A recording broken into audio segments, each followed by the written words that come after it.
اه انت قاعدالي في التكييف ولا حاسه بحاجه، وعمال اخبط ولا حد بيفتح ولا حد داري بحاجه. ايه انت جاي عايز تتخانق وخلاص؟ انت مشغله التكييف من امبارح؟ طب ما نعمل ايه يا عمرو؟ الجو حر. ما 24 انا ساعه باجي اطفيه، العيال بتقعد تعيط.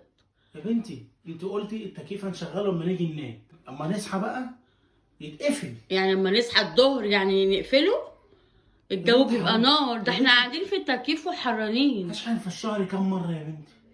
اشحن كام مره؟ ما هو بقى شهرين في الصيف هنعمل شهرين في ايه؟ الصيف؟ امال انت كنت جايب التكييف ليه؟ يشتغل 24 ساعه؟ ده حرام يعني، ده المفروض يعني ده جهاز يرتاح شويه. يعني انت يا عمرو عايزنا نقعد في الحر؟ يا ستي ما احنا جايين من الحر اهو. طيب يعني انت عشان جاي من الحر احنا كمان نقعد في الحر؟ اما اشوف الكارت، اشوف الكارت. يا مفترية، ايه ده؟ 12 جنيه وشريحة رابعة؟ حرام عليك اتقي الله، شريحة رابعة، شريحة رابعة يا مفترية. طب يا عمرو نعمل ايه طيب؟ ما أنا هما اللي لسه شاحن من 3 ايام يا بنتي ب 200 جنيه. طيب ما هو هنعمل ايه؟ يبقى 12 جنيه وشريحة رابعة؟ ليه مصنع؟ مصنع ولسه؟ ما هو بيدخلك في شريحة رابعة كده على طول. لا مش على هو طول. بيقسمها كده في اخر الشهر، لازم يطلعنا شريحة عالية حتى لو ما استخدمناش. لما اشحن ب 200 جنيه واقعد 3 ايام بس؟ يعني هو عشان التكييف؟ أمال يعني عشان يعني إيه؟ نقعد في الحر يعني؟ امال عشان ايه؟ يعني نقعد في الحر يا عم انا والعيال، العيال ما بتستحملش. التكييف يشتغل لما نيجي ننام بس. ازاي يعني؟ ولما بالنهار؟ شغالي مروحه. بالنهار ما بنقدرش، ده الجو حر نار اليومين بالنهار دول. ساعة. ده لسه شهر 8 كله. يا بنتي ساعة ساعتين واقفليه، انما انا صاحي من الساعة 6 جاي لك الساعة 7 المغرب التكييف شغال.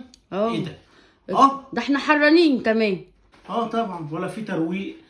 جهزت لي اكل ولا عملت هجهز أكل؟ لك اهو على طول. لسه هتجهزي؟ ما انت قاعدة في التكييف ولا حاسة بحاجة. انت يا عمرو جاي عايز تتخانق وخلاص؟ يعني ايه قاعده في التكييف؟ قاعده في التكييف. طب هنعمل ايه طيب؟ اتقي الله.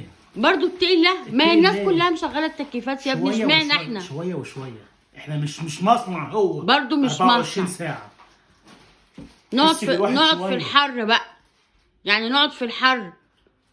ما هما يعني هنعمل ايه؟ ما هي الناس كلها كده، يعني هنعمل ايه احنا؟